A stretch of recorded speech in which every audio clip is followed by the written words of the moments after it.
पहा पुढचा पॉइंट आहे रेषेचा चढ पण कशावरून त्रिकोणमितीतील गुणोत्तर वापरून. तर बघू आपण रेषेचा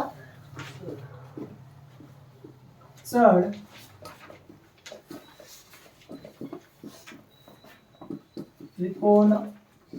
त्रिकोणमितीतील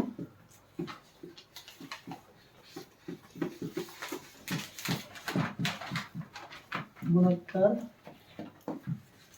वापरून. तर ह्याच्यामध्ये एवढं लक्षात ठेवायचंय जे यम होतं का तुमचं ते म्हणजे तुमचं टॅन थीटा. संपला विषय. आणि सूत्र तर आपल्याला माहिती आहे y2 - y1 upon x2 - x1. ह्याची थेअरी काय काय एवढं डोकं लावायची गरज नाही. सूत्र टॅन थीटा काय असते हे आपल्याला माहिती आहे. तर टॅन थीटा बरोबर y2 - y1 divided by x2 - x1. आणि असं जर पाहायला गेलं तर ह्याचं थोडं आता बेसिक मध्ये जाऊ आपण. टॅन थीटा काय असते रे त्रिकोणाच्या बाबतीत.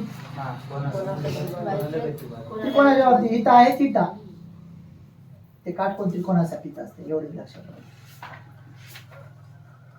थीटा इथं आहे हा ए बी सी. आता टॅन थीटाची व्हॅल्यू सांगा. AC भागिले BC. AC upon BC. Sir पण थीटा ते आहे ना त्याचं काटकोन त्रिकोण होते तिथंच द्यायला पाहिजे. काटकोन त्रिकोण नाही रे.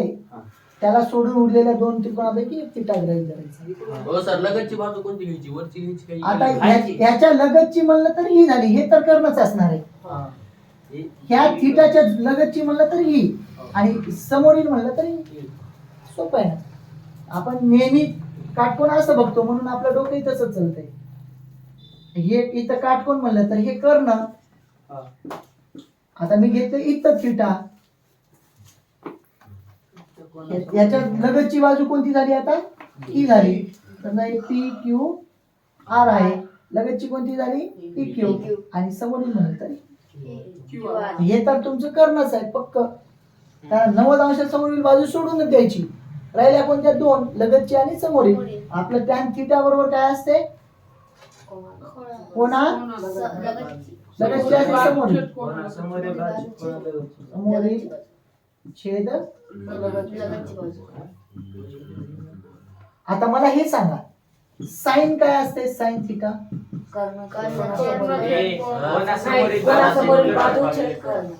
कोणा समोरील. नक्की आहे ना. मग आता आपण जे लिहिलं ते बरोबर आहे नाही ते सांगतो तुम्हाला. छेद कर्ण आणि कॉस बरोबर काय असणार आहे लगतची बाजू छेद कर्ण. कोणा लगत छेद कर्ण. आता पाहून सांगतोय बाळा कुठं काय पाहिलं नक्की आहे ना. 100% पाठ केले सर आम्ही. आता मी सांगतो ना तुम्हाला ह्याचं उत्तर हे का आलं कारण टॅन थीटा बरोबर काय असते. टॅन थीटा बरोबर असते sine theta upon cos theta. हे लक्षात राहू दे. हे पक्क आहे. मग साइन बरोबर काय आहे तुमचं कोणा समोरील आणि छेद कर्ण आणि कॉस बरोबर काय आहे तुमचं कोणा लगतची छेद कर्ण. आता ह्याचा इनव्हर्स होते. इनव्हर्स काय होते मग कोणा समोरील छेद कर्ण गुणिले हे वर जाते हे खाली येते म्हणजेच कर्ण छेद कोणा लगतची बाजू. हे कर्ण गेले डब्यात. राहिला काय तुमच्या जवळ हे कोणा समोरील छेद कोणा लगतची. कोणा समोरील छेद कोणा लगतची. हे कोण आहे हे आहे तुमचं थीटा.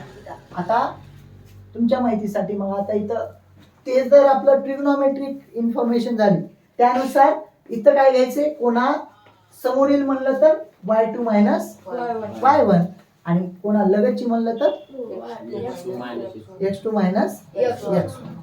आता ते त्याची थेरी अजून पुढे काय दिलेली असावी. हा बोला. तिरप्या गुणाकारामध्ये ते कर्ण काढून टाकायचे.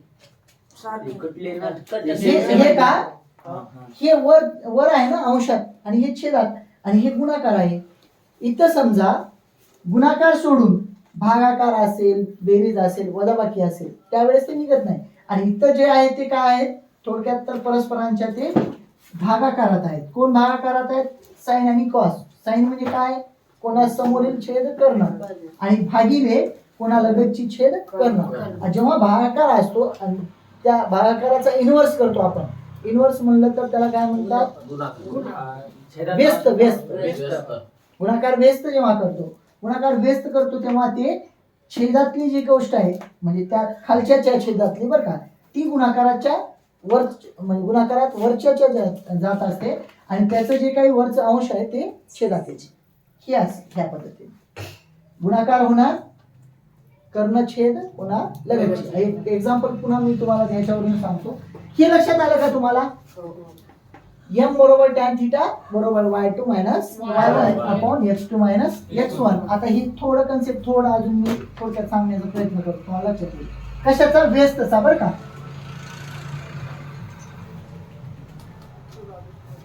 व्यस्त काय असते? व्यस्त गुणाकार.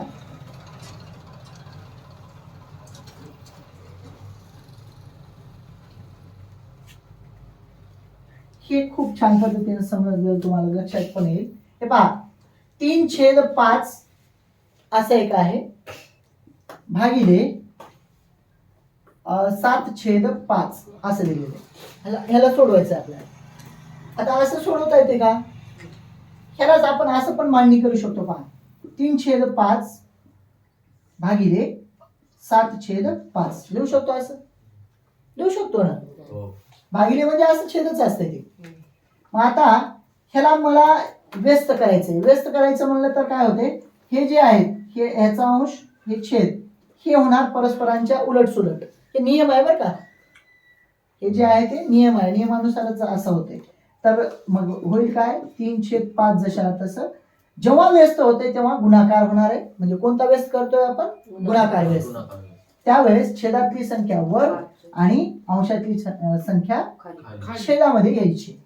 हे नियम आहे. मग आता हे गुणाकारात आले, हे गेले ढगात, राहिलं काय उत्तर? 3/7 अशा पद्धतीने. आलं लक्षात? तेव्हा पण तसंच झालंय. तर पुढचा पॉइंट अजून काय आहे तर समांतर रेषेचा चढ. समांतर रेषेच्या चढाबद्दल पण माहिती दिलेली आहे इथं. बघू आपण समांतर रेषेचा चढ.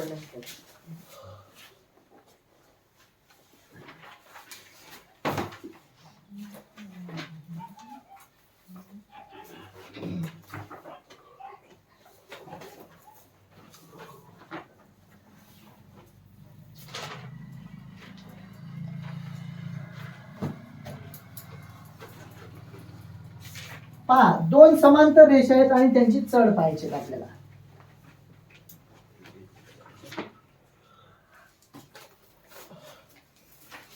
आता आतापर्यंत आपण पाहिलं एक्स अक्षाला वाय अक्षाला आणि एक्स अक्षाला समांतर असणाऱ्या रेषेचं चढ जे काय होतं ते वाय अक्षाला समांतर रेषेचा चढ वाय सारखंच होतं. म्हणजे वाय अक्षावरील बिंदूचा चढ जसा होता तसा त्यांचा चढ होता. आणि एक्स अक्षावरील एक्स अक्षाला समांतर असणाऱ्या रेषेचं चढ एक्स अक्षाला समांतर म्हणजे एक्स अक्षावरील बिंदूचा जे चढ होता तेच त्याचा पण होता. डोक्यात येईल का मी काय म्हणालो? हे एक्स अक्ष आहे, त्याला समांतर असणाऱ्या रेषेचा चढ काय येत होतं? 0च येतो. ह्याचं पण चढ 0. हे वाय अक्ष आहे, वाय अक्षाला समांतर असणाऱ्या रेषेचं चढ पण इन्फिनिटीच येत होतं. डोक्यात येईल का? दोन्हीचं पण इन्फिनिटी म्हणजे मोजता येत नव्हतं आपल्याला. आता काय म्हणतात ते, अशा कुठल्या पण टाईपच्या समांतर रेषा असतील, जसं की अशा रेषा आहेत, ह्या रेषेचं जे काही चढ येणार आहे त्याच रेषेसारखा चढ ह्याचा पण येणार आहे. पण शून्यच येईल, काहीतरी दुसरंच येईल असं नाही बरं का. जर दोन रेषा समांतर असतील तर त्या दोन रेषेचा चढ समान असतो. हे डोक्यात राहते. काय असणार आहे? जर समजा हे दोन बिंदू आपण घेतले, जर इथं आता एक्स अक्ष वाय अक्ष इथं वापर करू आपण, असं काहीतरी एक्स आणि वाय अक्ष आहे. आता हेच बिंदू घेऊ जसं आहे तसे. इथला बिंदू आहे समजा -1, इथं पण आहे -1च. ह्या रेषेवरचे दोन बिंदू हे झाले. कशाचे झाले हे? आता ह्याच रेषेवर ह्या बिंदूचा वाय अक्ष काय असणार आहे 0 आणि इतर एक्स अक्ष काय असणार आहे 0,-1. जी दुसरी व्हॅल्यू असते का ती असते तुमची वायची, ही पहिली व्हॅल्यू असते ती एक्सची. मी ह्या इथले बिंदू घेतोय बरं का, रेषेवरचेच, पण तिरपे आहेत तरी लक्षात घ्या. ही रेषा यल, हे आहे समजा यम. आता ह्याच्याबद्दल जर पाहायला गेलं तर इथं आहे समजा आपलं इथं 1 2 हे आहे 3 आणि इथं मायनस मध्ये 2 घेऊ आपण थोडं, म्हणजे वेगळी व्हॅल्यू करण्यासाठी. हे 2 आहेत असं गृहीत धरू. असं आपण लक्षात घ्यायचं आहे. आपल्याला माहित नाही आता हे पक्के तेच आहेत का, पण असं घेतल्यावर तुमचे हे बिंदू जे आहेत जिथं छेदनबिंदू आलेले आहेत ते खरेच तेच आहेत का ते पण असणं गरजेचं आहे. नाहीतर काय होऊन जाते, आता इथं 3 आहे, इथं जर चार व्हॅल्यू असेल, आपण 2 घेतले, ते मग दोन्हीचं उत्तर सारखं येणार नाही. आपल्याला उदाहरणामध्ये कसं दिलेलं ते बघा बरं. एकाचं 0,3 वजा 3,0 आणि दुसरं खालचं काय दिलेलं आहे, खालचं काहीच नाही ना? सर वाय अक्षावरील बिंदू नेहमी धनच असतो की कुठला? 0. हा वरचा ना, ओके बरोबर आहे, प्लस बरोबर आहे. हे पॉझिटिव्हचं आहे 1 म्हणजे हे 0,1 आणि हे वजा 1,0 बरोबर आहे. ह्या इकडचे प्लस असणार आहे, हे मायनस. हे सांगण्यामध्ये आणि लिहिण्यामध्ये पण चुकलेलं आहे, लक्षात घ्या. आता पुढची गोष्ट मला एक सांगायचंय, लक्षात घ्या. हे दोन्ही बिंदू समजा आपले आहेत, वजा 1 इथं 1 आहे, तर त्याचं उत्तर काय येईल ते बघू आपण. रेषेचा चढ इथं हे आहे तुमचं y1, हे आहे x1, हे y2, हे आहे x2.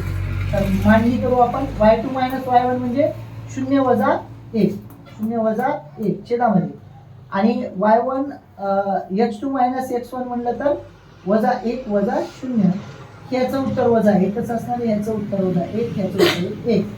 आता जेव्हा दोन्ही व्हॅल्यू सारख्या असतील तेव्हा तुमचं उत्तर 1 येणार. ते एक्स वाला आपण जे सोडवणार आहोत आता ह्याच्यावरचं पुस्तकावरचं ते बघू आपण. पहा इथं काय दिलेलं आहे तुम्हाला. ह्याच्यामध्ये ए बिंदूचे निर्देशक तुम्हाला दिलेले आहेत वजा 3,0 आणि बी बिंदूचे निर्देशक दिलेले आहेत 0,3. ह्याला डोक्यात घेऊन हे आपण पुस्तकावरचं उदाहरण पाहतो. इथं आता तुमचं y2 मायनस y1 हे आता दोन्हीपैकी कोणतंही एक गृहीत धरा. जर समजा आपण ह्याला x1 y1 मानलं, कशाला?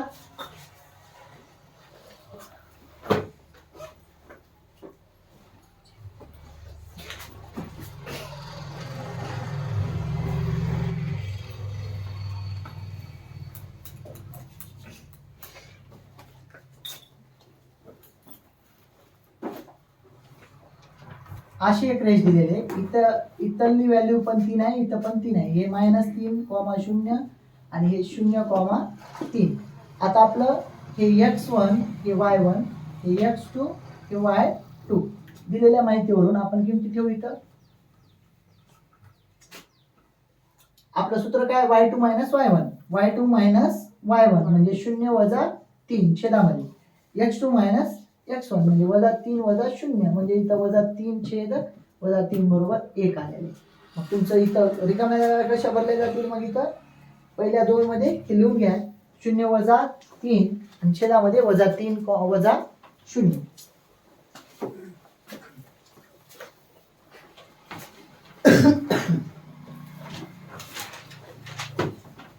एक 2 3 4 5 6 रिकाम्या जागा आहेत आणि त्याचं उत्तर काय येणार आहे तुमचं.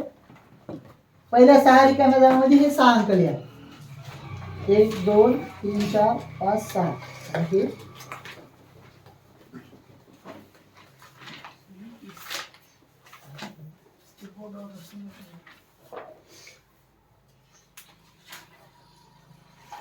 आणि दुसरे 2 बिंदू जे दिलेले आहेत, एकाचं 2 आहे, एकाचं 2 वाले आहे. इथून जे दिलेले आहेत का, इथून एक रेषा दिलेली आहे.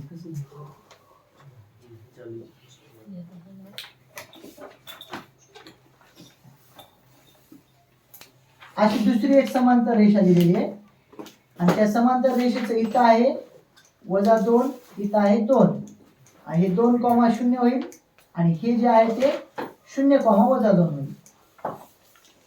0 कॉमा वजा 2. ह्याचं पण सेम तसंच जर काढायचं म्हणलं तर उत्तर काय येणार आहे बघा. हे असेल तुमचं x1 y1, हे असतील तुमचं x2 y2. तर आपलं सूत्र काय y2 मायनस y1 म्हणजे तुमचं वजा y2 मायनस y1 म्हणलं तर वजा 3 वजा 2 वजा 0. y2 किती आहे? वजा 2 आणि y1 आहे 0. आणि दुसरं x2 मायनस x1 म्हणजे हे झालं x2 म्हणलं तर 0 वजा x1 आहे 2. ह्याचं उत्तर वजा 2 येईल आणि ह्याचं उत्तर वजा 2 येईल. ह्याचं पण उत्तर आलं एकच. हे तुमचे समांतर रेषाचं दोन्हीचं पण चढ काय आलं? 1 एवढंच आलं. आलं लक्षात? तर म्हणून त्यांनी सांगितलेली जी थिअरी आहे ती डोक्यात घ्यायची. काय तर 2 समांतर रेषेचा चढ नेहमी समानच असतो. 2 समांतर रेषेचा चढ नेहमी समानच असतो. तर आपल्याला लक्षात ठेवायचंय x अक्षाचा किंवा x अक्षाला समांतर रेषेचा चढ 0 आणि y अक्षाचा किंवा y अक्षाला समांतर असणाऱ्या रेषेचा चढ काढता येत नाही किंवा ठरवता येत नाही.